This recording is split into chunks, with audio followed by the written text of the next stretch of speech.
সূরা নিসার আয়াত নম্বর 31 আল্লাহ রাব্বুল ইরশাদ করেছেন, ইন তাজতানিবু কাবাইরা মা তুনহাউনা আন নুকাফির আনকুম মিন সাইয়্যাতিকুম নুকাফির আনকুম সাইয়্যাতিকুম ওয়া নুদখিলকুম মুদখালান কারীম।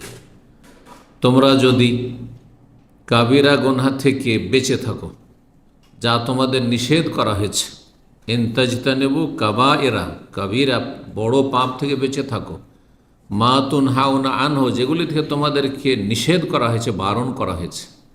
তাহলে বড় গুনাহ থেকে শক্তভাবে বারণ করা হয়েছে।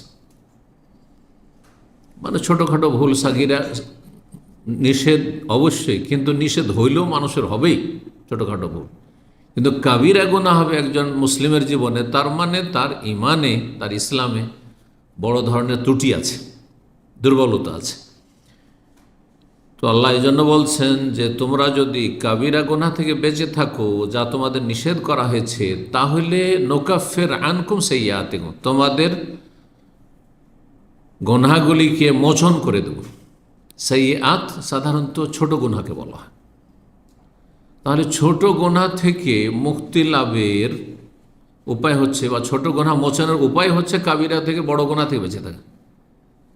আপনি প্রতিদিনের হিসাব করেন, যদি কাবিরা গুনাহ থেকে বেঁচে থাকতে পারেন, তাহলে ছোটোখাটো যে গুনাহগুলি হচ্ছে সারা দিনে, যতক্ষণ আপনি জেগে আছেন, ঘুমালে মানুষের ওপর থেকে কলম উঠিয়ে নেওয়া হয়েছে।